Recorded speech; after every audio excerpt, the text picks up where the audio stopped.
욥기 1장 13절부터 22절입니다.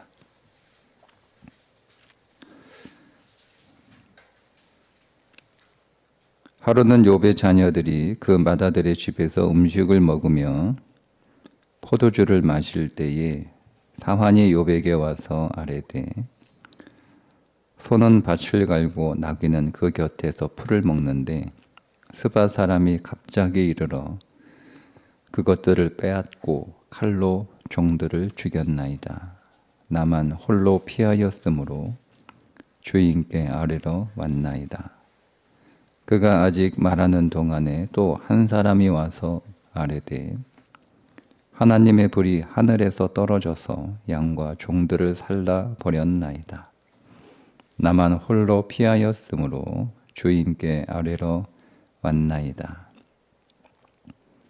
그가 아직 말하는 동안에 또 한 사람이 와서 아뢰되 갈대아 사람이 새 무리를 쥐어 갑자기 낙타에게 달려들어 그것을 빼앗으며 칼로 종들을 죽였나이다. 나만 홀로 피하였으므로 주인께 아뢰러 왔나이다.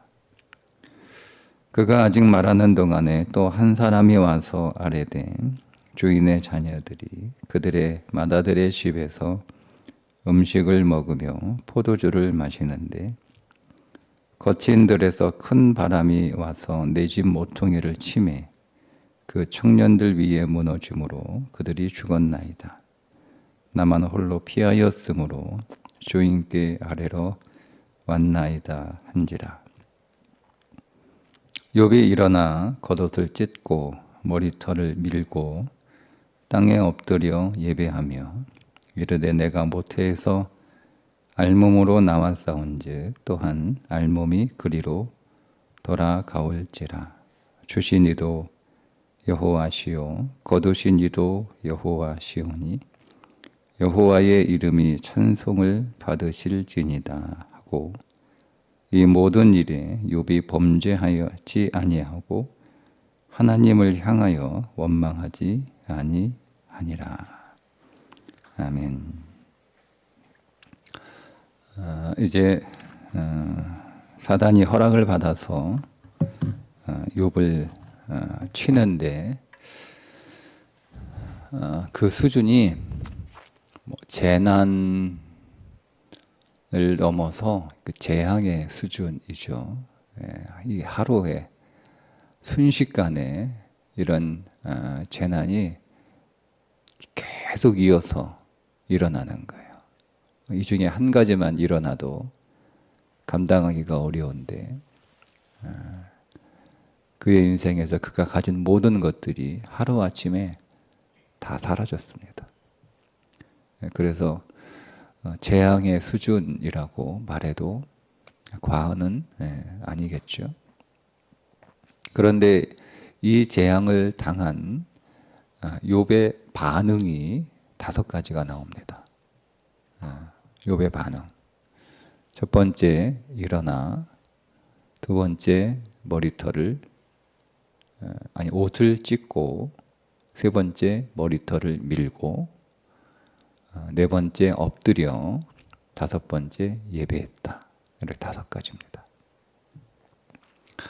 이 5가지를 2가지로 크게 분류할 수 있는데 하나는 세상에 대한 반응입니다. 그리고 또 하나는 하나님께 대한 반응입니다. 세상에 대한 반응은 2가지죠. 옷을 찢고 머리털을 밀고 이게 세상에 보여주는 사람들에게 보여주는 반응입니다. 옷을 찢었다라고 하는 것은 이루 말할 수 없이 슬프다라는 거죠. 여러분 욥에 대해서 한 가지 오해할 수 있는 부분, 우리가 어떤 재난이나 심지어 욥과 같은 재앙을 만났을 때 믿음의 사람들은 어떻게 감정적으로 반응해야 되느냐에 대해서 우리가 적지 않은 그리스도인들이 아마 오해하고 있을 것 같아요. 그리스도인들은 슬퍼도 울면 안 되고 그리스도인들은 단식해도 안 되고 애통해도 안 되고 그죠?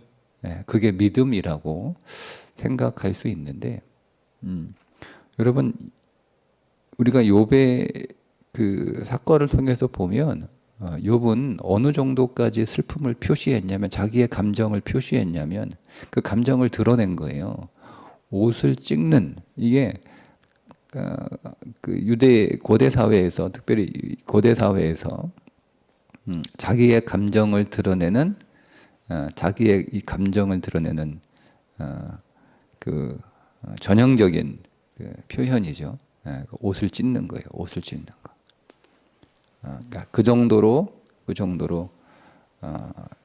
슬프다는 거예요. 근데 그 슬픔을 감춘 게 아니에요. 그 슬픔을 억누른 게 아니에요. 그러니까 여러분, 우리가 우리의 감정, 그러니까 슬픔이나 여러 가지 희노애락들, 근데 뭐 기쁘고 뭐 즐거운 것들은 우리가 잘 억누르지 않고 다 이렇게 발산을 하니까 뭐 그 부분에서는 크게 뭐 그 걱정이 없는데, 물론 이제 우리가 충분히 기쁨을 발하지 못하는 것, 충분히 즐거움을 우리가 표현하지 못하는 것, 그것도 사실은 건강하지 못하는 거예요. 그러니까 건강한 사람은 희노애락을 잘 표현합니다. 이게 분명한 거예요. 분명한 거예요. 슬플 때 슬퍼야죠.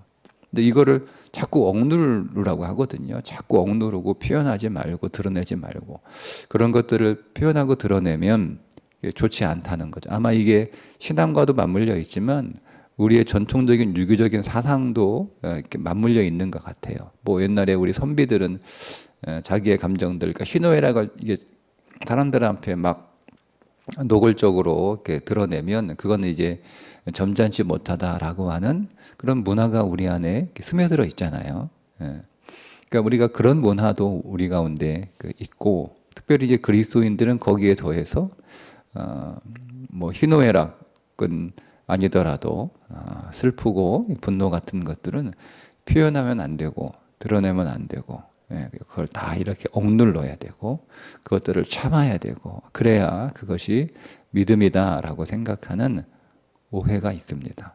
여러분, 하나님께서 우리에게 감정을 주셨잖아요. 하나님이 주신 감정 아닙니까? 하나님은 그 감정을 억누르라고 주신 것이 아니라 표현하라고 주신 거예요. 표현하라고. 그러니까 우리 안에 있는 이 희노애락은 적극적으로 잘 표현하는 것이, 그러니까 제가 말씀드렸죠. 잘 표현하는 것이, 표현 분명히 해야 되고 그 표현을 잘하는 것이, 즐거움도 표현을 잘해야죠. 그런 것처럼 우리의 슬픔이나 우리 안에 있는 어떤 분노도 여러분 표현을 하셔야 됩니다. 이거를 그냥 무조건 억누르고 이것들을 감추는 것만이 그것이 좋다 혹은 옳다라고는 생각하시면 안 돼요. 그러니까 여러분 욥이 하나님을 원망하지 않은 거지, 그가 그 슬픔을 감춘 건 아니에요. 여러분, 이걸 잘 구분하셔야 되는 거예요. 그러니까 우리는 욥이 하나님을 원망하지 않고 하나님을 경배하고 예배했다라고 하는 것을 우리가 보면, 우리가 어떤 상상을 하게 되냐면, 그냥 하나님을 원망하지 않은 그것만 이렇게 우리가 생각하는 게 아니라 일체의 그의 욥의 입술을 통해서, 욥의 행동을 통해서 그 어떤 슬픔도 눈물도 비명도 이런 게 없었을 거라고 우리가 생각을 하거든요. 근데 욥이 비명을 지르잖아요. 이 옷을 찢었다라고 하는 게 그냥 옷만 착착 찢었겠어요. 막 비명하면서 몸부림치면서, 여러분 이 순식간에 하루아침에 그의 모든 인생이 송두리째 날아가는 이 재앙과 같은, 그리고 어떤 사람이 그냥 남일 보는 것처럼 이렇게 쳐다보고 있어요. 그건 인간이 아니에요. 그건 정상적인 게 아니에요. 그건 잘못된 거예요. 그러니까 여러분, 우리가 우리의 인생 안에서 우리 안에 일어나는 그 어떤 일들을 우리가 겪게 될 때, 거기서 우리 안에 있는 어떤 감정들을 여러분 잘 표현하시는 것이 필요합니다. 그게 건강한 거예요. 무조건 참아라 뭐 이렇게, 우리가 그렇잖아요. 문화가 우리가 그 아이들 키울 때 저도 그랬는데, 아이들이 화가 나는 일이 있을 거 아니에요. 그죠? 또 슬픈 일이 있을 거 아니에요. 그럼 애들이 울면 울라고 해야 되는 거예요. 근데 울지 말라고 우리는 달래잖아요. 근데 그 달랜다는 의미가 그게 위로하는 게 아니고 그가 겪고 있는 그 어떤 슬픔을 우리가 존중해 주는 게 아니고 시끄러우니까 울지 말라는 거예요. 그게 달랜다는 거잖아요. 달래는 게 위로가 돼야 되는데 그러니까 소리내서 그가 슬프다는 감정 표현을 억누르고 그것들을 부정하고 그것이 잘못되었다라고 하는 거 이게 잘못된 거거든요. 아이들이 화를 내면 화가 나니까 화를 내게 해야죠. 그러니까 화를 발산해야 되는 거예요. 근데 우리는 화를 내면 이 부모한테 이제 무례하다 이런 생각을 가지고 있으니까 아이들이 화내면 부모가 더 화를 내는 거잖아요. 네? 네. 그러니까 아이들은 힘이 없으니까 화를 내면 이게 내가 화났다라고 하는 표시잖아요. 여러분 몸의 어느 부분이 아파요, 그죠? 근데 여러분 여러분 몸의 어느 부분이 아프면 그게 내가 아프다는 신호잖아요. 내가 문제가 있다라는 신호잖아요. 응? 그런데 울지 마, 화내지 마라고 하는 게 뭐냐면 진통제를 주는 거예요. 여러분 머리가 아파.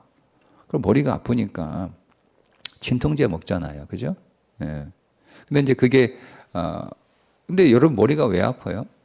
우리 신체에 분명히 어떤 문제가 있으니까 머리가 아프다. 머리가 아픈 것을 통해서 내 몸이 나에게 신호를 보내는 거예요. 그게 통증이잖아요. 그죠? 그러니까 여러분 통증이 없는 사람이 그게 그 가운데 하나가 이제 한센병이잖아요. 한센병은 통증을 못 느끼는 질환이잖아요. 그러니까 사람이 막 이렇게 일을 하면 통증을 느끼면 아프니까 일을 좀 그만할 수 있는 거잖아요. 내가 막 열심히 일을 하는데 손목이 좀 아파. 그러면 이제 내 손목이 나한테 보내는 신호잖아요. 그거 더 이상 좀 손목에 무리가 가서 손목에 좀 문제가 생겼으니까 일하지 마라. 좀 쉬어라라고 하는 신호를 보내는 거예요. 그럼 우리가 아프니까 안 하잖아요. 그죠? 덜 하고 안 하고. 그게 우리 몸이 보내는 신호인데 우리가 그 통증을 못 느끼는 그 한센병 환자 같은 경우는 그 통증이 없으니까 계속 일한단 말이에요. 그러니까 이제 몸이 상하는 거죠. 그러니까 몸이 우리들에게 보내는 통증은 내 몸에 어떤 문제가 있으니까 그걸 좀 알아달라라고 하는 신호예요. 근데 우리가 그걸 진통제를 먹어버리고 통증을 느끼지 못하게 억제해버리면 그러면 우리는 계속 진통제만 먹다가 이제 진짜로 그게 우리 몸에 심각한 질환으로 이어지고 있는 경우라면 내가 머리가 아파요.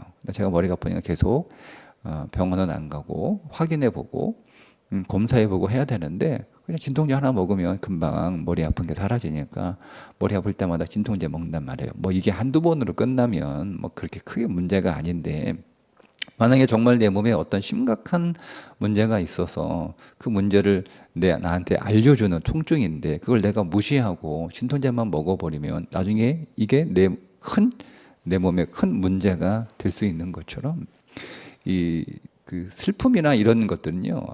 여러분, 우리가 이제 아이들이 분노를 이렇게 하면 내가 화가 났다는 거예요. 근데 우리는 그 화가 났다는 걸 무례하다 이런 생각을 가지고 있어서 화를 못 내게 하고 화를 내면 나쁜 사람이고 잘못된 거고 혼내잖아요. 이게 잘못된 교육. 그러면 그 아이들은 화를 표현할 수가 없는 거예요. 부모님 앞에서 화를 내면 부모님은 자기가 화가 났다라고 하는 것을 좀 부모에게 알아달라. 그게 방법이 조금 문제가 있을 뿐이지 화내는 것 그 자체 화를 표현하는 건 사실 문제가 있는 건 아니거든요. 그걸 어떻게 표현하느냐 그게 이제 그 방법의 문제가 생겨서 우리가 혼나는 건데 그러니까 우리는 이제 그 방법만을 네가 화가 나면 그렇게 화를 표현하는 게 아니고 화는 이렇게 표현하는 게 좋겠다라고 이렇게 가르쳐 줘야지. 화를 내는 방법이나 태도가 틀렸다고 해서 화 내는 것 자체까지 우리가 싸잡아가지고 혼내니까 화를 못 내는 거잖아요. 근데 화를 못 내면 화는 쌓이게 돼 있고요. 화가 쌓이면 언제 폭발하게 돼 있단 말이에요. 예. 그리고 부모 앞에서 화를 못 내니까 그 화는 엉뚱한 데서 가서 푸는 거예요. 예? 자기가 만만한 상대에게 푸는 거죠. 여러분 그런 것처럼 감정은요, 여러분 표현할 수 있어야 돼요. 그러니까 우리가 어른이 되었다고 해서 감정을 다 이렇게 감추어두고 묶어두고 억누르고 하는 것 좋지 않습니다. 뭐 그리스도인들은 울면 안 되나요? 장례식장에서 그리스도인들은 울면 안 되나요? 저는 울라고 합니다. 아니, 울어야 될 상황인데 그걸 왜 안 울어요? 우는 건 믿음 없는 것처럼. 그때 울어야 되는 거예요. 그때 안 울면 평생 울어요. 그때 울어요. 그때 다 울어야 되는 거예요. 다 울어야 되는 거예요. 땅을 치든 가슴을 치든 통곡을 하든 그때 다 울음을 다 쏟아내야 그가 장례가 끝난 다른 상황에서 더 이상 울지 않아요. 근데 한국 사회는 지금은 모르겠는데 계속 이제 특히 교인들 갖고 장례 가면 왜 우냐는 거지. 믿음 없이 하나님 나라 갔는데 왜 우냐는 거. 아니, 하나님 난 거 몰라서 우는 게 아니고 이별해가지고 슬퍼가지고 우는 거잖아요. 이별해서. 우리 이별하면 다 울잖아요. 아니 뭐 애들 군대 가면 여러분 그거 우리가 부모가 왜 웁니까? 군대 뭐 가면 애가 뭐 어디 사지로 가는 것도 아니고 전쟁터로 가는 것도 아니고 군대 가면 잘 먹여주잖아요. 규칙적으로 생활하게 해주고 먹여주고 재워주고 입혀주고 요즘은 돈까지 좀 100만 원씩 준다면서요. 근데 왜 울어요? 떨어지니까 우는 거예요. 이별이니까 우는 거예요. 그러니까 잠시 한 18개월 떨어지는 것도 이렇게 우는데 일단 이 땅에서의 시간 동안에 우리가 이별하는 거잖아요. 그러니까 슬픈 거예요. 근데 그거를 우리가 믿음 없는 것처럼 그렇게 해서 그 울음을 억제하는 것은 제가 볼 땐 건강하지 못한 것이다라고 하는 거죠. 여러분 이 욥이 울었다는 거, 슬픔을 여러분 드러냈다는 거, 그 슬픔을 옷을 찢었다는 슬픔을 다 드러냈다는 뜻이에요. 슬픔을 완전히 쏟아냈습니다. 여러분 어떻게 이게 안 슬퍼요? 이거 어떻게 이게 참을 수 있냐 이거예요. 여러분 울 일이 있으면 우셔야 되고요. 분노할 일이 있으면 분노하셔야 돼요. 근데 잘 표현하세요. 잘 표현하세요. 그러나 여러분 표현하세요. 묻어두지 마시고 억제하지 마시고 감추지 마세요. 두 번째는 머리를 밀잖아요. 머리를 밀어요. 근데 머리를 왜 밀었을까요? 이 머리는 남들에게 보여주는 거예요. 그건 마치 뭐와 같냐면 우리가 이제 그 상을 당한 사람들이 한동안 지금은 이제 그냥 장례 기간에만 그렇게 표시하는데 한동안은 계속 이걸 달고 있잖아요. 그죠? 예, 여자들은 그 배핀 이렇게 계속 달고 있고 저 어릴 때는 한동안 그랬어요. 예, 오랫동안. 그리고 남자들은 가슴에 이렇게 배로 리본 만들어가 이렇게 달고 해가지고 내가 상을 당했다라고 하는 것들을 표현하잖아요. 표시하잖아요. 근데 그 이유가 뭐예요? 내가 큰 상을 당했으니까 내 앞에도 좀 조심해 달라 이거예요. 조심해 달라. 나를 좀 배려해 달라. 그 표시 아닙니까? 그죠? 그러니까 여러분 욥이 머리를 밀었다라고 하는 것은 이 고대 사회에서 머리는 굉장한 불명예고 굉장한 수치예요. 근데 이거를 사람들에게 보여주는 거잖아요. 그러니까 나를 좀 내가 이런 정말 이루 말할 수 없는 큰 그런 일을 당했으니까 자기 인생이 망한 거잖아요. 그러니까 나를 좀 이렇게 배려해 달라. 내 앞에서 좀 조심해 달라. 행동을 조심해 달라. 말을 좀 조심해 달라. 이런 표시거든요. 그러니까 여러분 이게 좀 저는 그거는 그렇게 좋은 것 아니라고 생각하는데요. 제가 이제 교인들 요즘 어떻게 지내요? 그러면 다 잘 지낸대요. 근데 진짜 잘 지내요? 저는 그거는 그렇게 좋은 건 아닌 것 같아요. 교회라는 곳이 어떤 곳인가요, 여러분? 교회라는 곳은요, 여러분 교회 오시면 화장하고 오시면 안 돼요. 얼굴에 화장하지 말라 그 뜻이 아니에요. 여러분 교회는요, 우리 모든 성도들이 다 가면을 쓰고 오면 오는 곳이 아니에요. 여러분 그건 세상에 다 마찬가지 아니에요? 근데 왜 교회까지 와서 마치 우리가 잘 지내는 것처럼 좋은 것처럼 잘 되는 것처럼 여러분 그렇게까지 교회까지 와서 그렇게 할 필요가 있을까? 교회는요, 저는 목욕탕 같은 곳이다라고 생각을 해요. 우리가 목욕탕에 때밀러 왔잖아요. 목욕탕에 때밀러 왔는데 목욕탕에서 때가 있으니까 때밀러 왔죠. 문제가 있으니까 교회 온 거 아니에요? 죄가 있으니까 교회 온 거 아니에요? 근데 목욕탕에 때밀러 온 사람한테 너 왜 이렇게 몸이 더럽냐, 때가 많이 나오냐 하는 거하고 똑같은 거예요. 그러니까 다 감추죠. 그 목욕탕에 와가지고 때밀러 와서 때밀러 가는데 사람들이 볼까 다 목욕탕에 옷 입고 들어가는 거 옷 입고 때 볼까봐. 아니 목욕탕에 왜 옷 입고 들어가요? 응? 목욕탕에 목욕탕에는 그냥 다 벗고 들어가는 거예요. 내가 몸에 때가 이렇게 만들고 이렇게 더러졌다. 다 씻으러 왔다. 그러니까 그렇게 여러분 해야 다 깨끗하게 씻고 나가는 거 아니에요? 그러니까 교회는 그렇게 온 거예요. 교회는 사람들이 죄인이 많아. 아, 당연하죠. 죄인들이 교회 오는 거예요. 그 죄 문제 해결하기 위해서. 그러니까 오는 교회에 왔을 때 괜찮지 않으면 괜찮지 않다고 얘기해야 되고, 힘들면 힘들다라고 얘기해야 되고, 어려우면 어렵다라고 얘기해야 되는 거예요. 예. 물론 이제 사람들이 성숙하지 않아서 그것들을 가십거리로 삼는 사람들이 문제인 거지. 그죠? 그 사람들이 문제인 거지. 예. 교회는 우리가 주님 앞에 여러분 우린 주님 앞에서도 자꾸 괜찮아요, 주님 괜찮아요, 뭐 할만해요, 뭐 견딜만해요. 여러분 이렇게 하게 될 수 있거든요. 그렇게 되는 거라면 사실은 건강하지 못하는 거죠. 여러분 욥을 보세요. 자기가 망했다라고 사람들에게 표시합니다. 그러니까 나를 좀 내 앞에서 조심해 달라는 거예요. 조심해. 욥이 망했다고 사람들에게 가십거리를 좀 삼아라. 야, 이 저녁 밥상에 올라올 재밌는 가십거리 생겼다. 그렇게 욥이 막 하는 일마다 승승장구 잘 되고 자녀도 잘 되고 사업도 잘 되고 사는 것도 참 막 늘 배 아팠는데 아유 욥 자녀 아주 고소하다 이거죠. 뭐 이런 그렇게 할 수 있잖아요. 그죠? 근데 뭐 그거는 그 사람들의 몫이라는 거죠. 그거는 그 사람들의 몫이라는 거예요. 그걸 내가 그 사람들의 인격이나 그 사람 성품까지 여러분 내가 책임지고 내가 신경 쓸 건 없는 거예요. 그건 그냥 그 사람들의 몫이에요. 뭐 그런 사람도 있었겠죠. 왜 없었겠어요. 다들 요 앞에서 다 이렇게 했겠습니까? 뭐 위로하는 척하면서 고소해하는 사람들이 왜 없었겠어요. 인간 사이에. 그러나 여러분 욥은 그래도 또 내가 이렇게 정말 힘든 일을 당했으니까 좀 내 앞에서 조심해 달고 나를 좀 배려해 달라 이렇게 표시하잖아요. 이게 필요한 거예요, 여러분. 그런 게 여러분 신앙이 없다, 신앙이 약하다, 여러분 이렇게 생각하지 마십시오. 그러니 힘들면 힘들다, 어려우면 어렵다, 아프면 아프다, 괴로우면 괴롭다. 여러분 이것을 말할 수 있는 곳이 여러분 어디 있나요? 세상에 여러분 식구들 말고 교회 말고는 없어요. 교회는 그런 곳이에요. 와서 요즘 난 너무 힘들어. 그러면 같이 기도해주고 위로해주고 먼저 힘들었던 사람이 나도 그때 힘들었는데 어떻게 이겨냈는지 같이 그 사람이 제일 잘 알잖아요. 겪어본 사람이 힘든 사람이 제일 잘 아는 거잖아요. 그죠? 그런 것처럼 그런 곳이에요. 거기서 같이 위로하고 격려하고 또 같이 기도하고 힘이 되어주고 여러분 이게 교회인데 다 물어보면 다 괜찮대. 뭐 그러면 괜찮으면 좋죠. 진짜 괜찮으면 좋은 거예요. 그러면 괜찮으면 제가 할 일이 없잖아요. 뭐 괜찮다니 좋네요. 우리 하나님께 영광. 그럼 끝 아닙니까?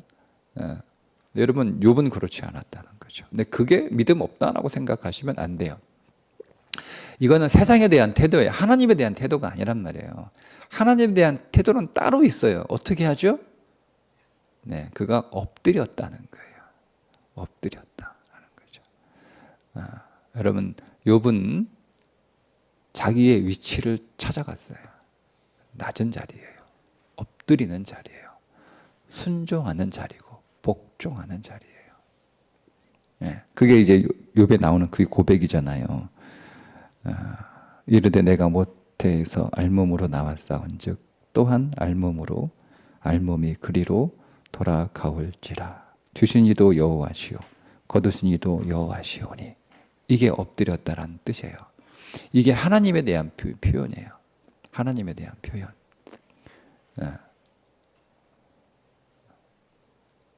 그리고 예배했다라는 거죠. 주님의 주권과 주님의 통치에 순종한다는 거예요. 경배한다. 하나님 지금 제가 너무 이 재앙과 같은 이 사건을 겪어서 정말 내가 이루 말할 수 없이 옷을 찢을 만큼 슬프고 내가 머리를 다 밀을 만큼 내 인생에서 정말 수치스러운 일이고 정말 창피한 일이고 누구에게 말할 수 없는 일이고 그런 인생이지만 그러나 제가 볼 때는 잘못됐다라고 분명히 그렇게 생각되지만 그러나 믿음 안에서 하나님이 옳습니다 라고 고백한 이게 예배예요. 이게 하나님에 대한 태도예요. 여러분 잘 구분하셔야 됩니다. 우리가 세상 사람들에게서 우리가 세상에서 드러내는 우리의 태도와 우리의 모습과 하나님 앞에서 드러내는 우리의 모습이 여러분 잘 구분하셔야 되는 거예요. 예.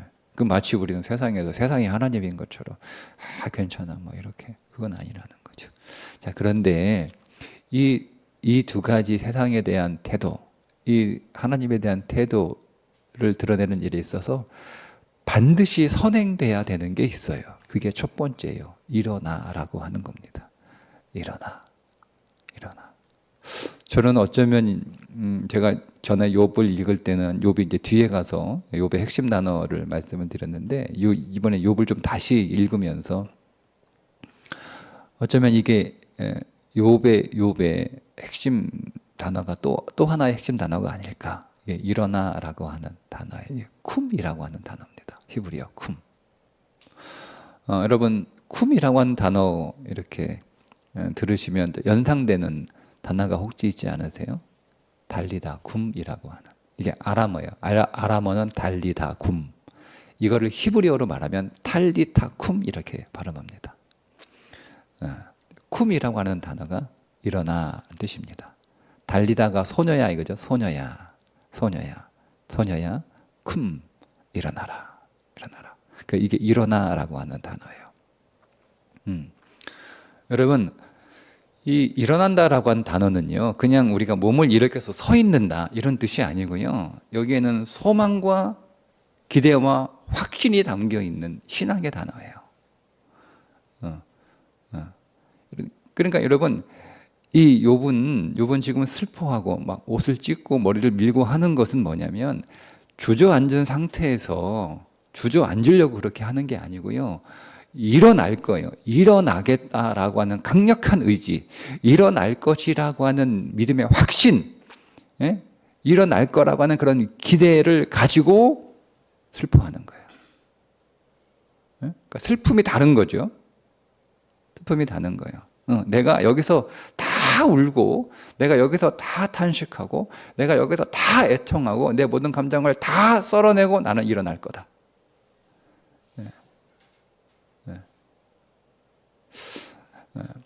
나는 반드시 일어날 거니까 나는 반드시 다시 재기할 거니까 나는 반드시 다시 성공할 거니까 사람들에게 지금은 좀 나를 좀 배려해 달라.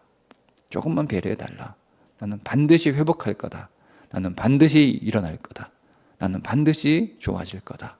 그래 지금은 좀 기다려 달라. 이런 거예요.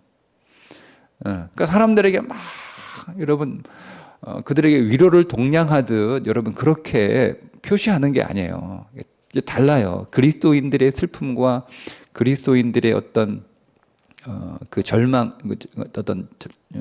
같은 그런 애통함은요 좀 다른 거예요. 우리의 모든 슬픔은 우리가 슬퍼하고 우리가 애통하고 우리가 탄식하고 또 사람들의 위로가 필요하고 하는 그 모든 것들은 이런 것들은 우리가 일어나겠다라고 하는 그 의지, 그 방향을 분명하게 하고 하는 거예요. 이게 쿰이라고 하는 단어예요. 그러니까 이게 전제가 된 거예요.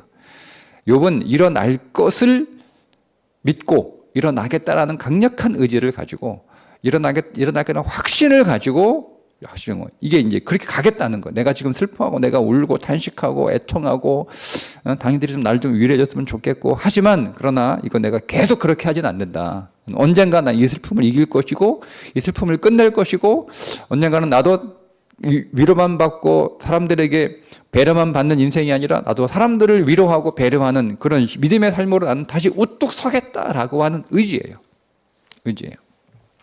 이 일어나겠다는 이 믿음이 있으니까 하나님 내가 일어날 거니까 제가 지금은 잘 모르겠고 지금은 정말 전면적이고 지금은 정말 답답하고 지금은 정말 어떤 의미에서 정말 받아들이기 힘들지만 그러나 분명히 이 사건과 이 일을 통하여 하나님의 분명한 뜻이 있음을 제가 믿습니다. 그래서 제가 낮은 자리에 앉겠습니다. 판단하지 않겠습니다. 제가 판단하지 않겠습니다. 제 이 사건 대하여 제가 제 스스로 판단하지 않겠습니다. 그러나 지금은 모르니까 낮은 자리, 그게 모르겠다는 자리는 모르겠다. 낮은 자리에 앉는 거야. 판단하지 않겠다. 그러나 하나님이 반드시 나를 여기서 일으켜 세우실 것을 다시 회복시켜 줄 것을 제가 믿습니다. 그 믿음을 가지고 하나님이 분명히 오르실 테니 제가 하나님을 예배하겠습니다. 이거예요. 그 일어난다는 단어가 굉장히 중요한 거예요. 그러니까 우리는 여기에서 시작되는 거예요. 반드시 우리는 일어날 것이다. 우리는 반드시 회복될 것이다. 우리는 반드시 다시 재기할 것이다. 여러분, 이 믿음이 중요합니다. 그러니까 이게 없이 그냥 주저앉은 상태에서 하는 슬픔, 하는 눈물은 그건 믿음 없는 슬픔이고 믿음 없이 흘리는 눈물이죠. 필요하긴 하는데 그냥 그거는 계속 그러니까 우리의 슬픔과 이거 굉장히 표현하고 이거 되게 필요하고 중요하지만 그러나 그것은 우리가 다 털어내는 거예요. 다시 일어서고 다시 회복하기 위한 거지 계속 그냥 주저앉아가지고 땅을 치며 계속 그런 건 아니에요. 그건 믿음의 삶이 아니죠. 요백에 이런 믿음이 일어나요. 저는 요백에 있어서 믿음은 사실 이 쿰이라고 하는 것이라고 생각을 해요. 쿰. 단순히 그가 낮은 자리에 앉고 낮은 자리에 앉을 수 있잖아요. 여러분, 이 기대와 확신, 소망이 없는 상태에서 낮은 자리에 앉을 수 있죠. 그죠? 우리가 기대와 믿음의 확신과 소망이 없는 상태에서 하나님을 예배할 수 있어요. 우리 그럴 수 있잖아요. 우리가 정말 기대와 소망도 없고 이것이 내 인생에서 어떻게 나를 일으켜 세우는 놀라운 하나님의 사건인지 사실 우리가 그런 기대도 없는 상태에서 그냥 예배해야 되니까. 그냥 우리는 판단하면 안 되니까. 받아들여야 되니까. 뭐 이러면 그렇게 할 수도 있는 거잖아요. 그러니까 그걸 믿음이라고 얘기하는 건 아니에요. 그러니까 우리가 어떻게 표현되느냐, 어떻게 드러내느냐 하는 건 되게 중요하지만 그러나 여러분 믿음 없이도 우리는 얼마든지 낮은 자리에 엎드릴 수 있고 우리는 믿음이 없고 우리 기대도 없고 확신이 없는 상태에서도 우리는 얼마든지 하나님을 예배할 수 있다.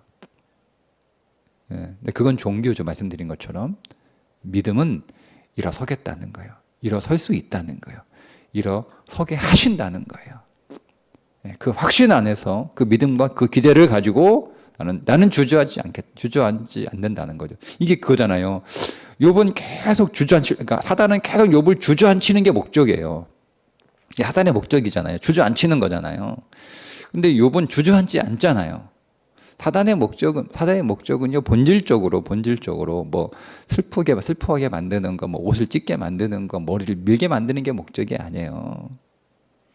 사단의 목적은 주저앉히는 거예요. 완전히 우리로 하여금 더 이상 인생에 소망이 없고 절망하고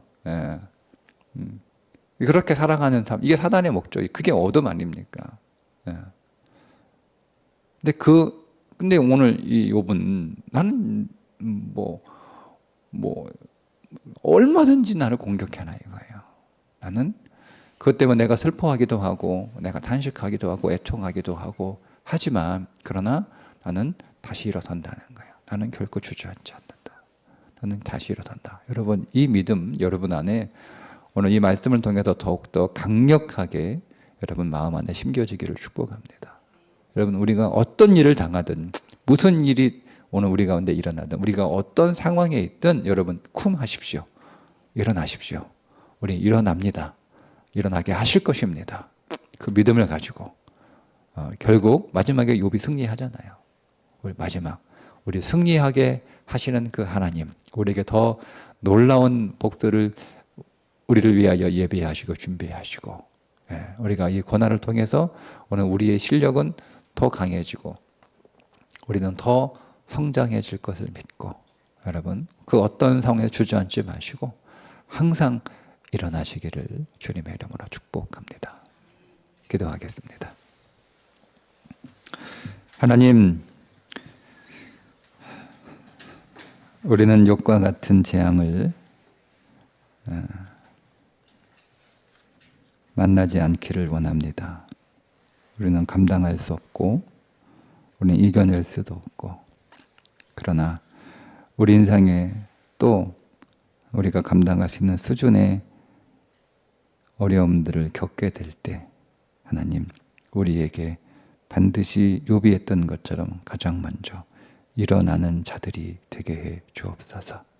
믿음과 확신을 가지고 하나님께서 반드시 나를 일으키실 것을 믿는 그 소망과 기대 안에서 하나님 주저앉지 않고 항상 일어나는 자들로 우리를 붙들어 주시고 세워 주시고 우리 안에 그 의지가 꺾이지 않도록 일어나겠다는 각오가 항상 우리 가운데 새겨질 수 있도록 은혜를 부어 주옵소서. 예수님의 이름으로 기도합니다. 아멘.